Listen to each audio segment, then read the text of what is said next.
ಓಂ ಶ್ರೀ ಗುರುಭ್ಯೋ ನಮಃ. 23 ಆಗಸ್ಟ್ 2023ರಂದು ಚಂದ್ರಯಾನ 3 ಬಾಹ್ಯಾಕಾಶ ನೌಕೆಯನ್ನು ಚಂದ್ರನ ದಕ್ಷಿಣ ಧ್ರುವದಲ್ಲಿ ಯಶಸ್ವಿಯಾಗಿ ಇಳಿಸುವ ಮೂಲಕ ಭಾರತವು ಐತಿಹಾಸಿಕ ಮೈಲಿಗಲ್ಲನ್ನು ಸಾಧಿಸಿತು. ಹಾಗಾಗಿ 23 ಆಗಸ್ಟ್ ರಂದು ಸ್ಪೇಸ್ ಡೇಯನ್ನಾಗಿ ಆಚರಿಸಲು ನಮ್ಮ ಶಾಲೆಯಲ್ಲಿ ಹಲವಾರು ಕಾರ್ಯಯೋಜನೆಗಳನ್ನು ಹಮ್ಮಿಕೊಳ್ಳಲಾಗಿತ್ತು.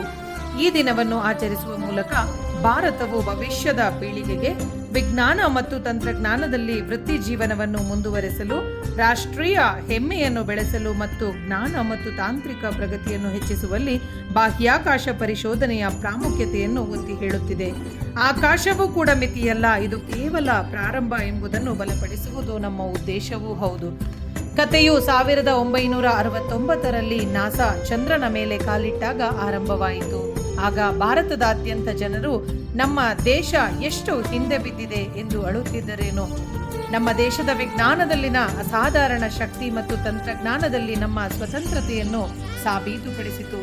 ಜಗತ್ತಿನ ಬುದ್ಧಿವಂತರು ಏನು ಮಾಡ್ತಾರೆ ಈ ಇಂಡಿಯಾ ಜನ ಅಂತ ತಲೆ ನೋಡುತ್ತಿದ್ದರೆ, ನಮ್ಮ ವಿಜ್ಞಾನಿಗಳು ಇದು ನೋಡಿ ನಾವು ಚಂದ್ರನ ಕಡೆ ಕಾಲಿಟ್ಟಿದ್ದೇವೆ ಎಂದು ಕಣ್ಣು ತೆರೆಸಿದ್ದಾರೆ. ಇದು ನಮ್ಮ ವಿಜ್ಞಾನಿಗಳ ಪರಿಶ್ರಮದ ಜೊತೆಗೆ ನಮ್ಮ ಪ್ರಜಾಪ್ರಭುತ್ವದ ನಂಬಿಕೆ, ನಮ್ಮ ಚಂದ್ರಯಾನ 3ರ ಯಶಸ್ಸು. ಈ ಸಾಧನೆ ಮಕ್ಕಳಲ್ಲಿ ಸ್ಫೂರ್ತಿ ನೀಡುತ್ತದೆ. ನಮ್ಮ ದೇಶದಲ್ಲಿ ಚಂದ್ರಯಾನ 3ರ ಯಶಸ್ಸು ನಮ್ಮ ಮುಂದಿನ ಪೀಳಿಗೆಗೆ ನೀವು ಕನಸು ಕಾಣಬೇಕು, ಪ್ರಯತ್ನಿಸಬೇಕು ಮತ್ತು ಗೆಲ್ಲಬೇಕು ಎಂಬ ಸಂದೇಶವನ್ನು ನೀಡುವ ನಿಟ್ಟಿನಲ್ಲಿ ಈ ಕಾರ್ಯಯೋಜನೆಯನ್ನು ಹಮ್ಮಿಕೊಳ್ಳಲಾಗಿತ್ತು.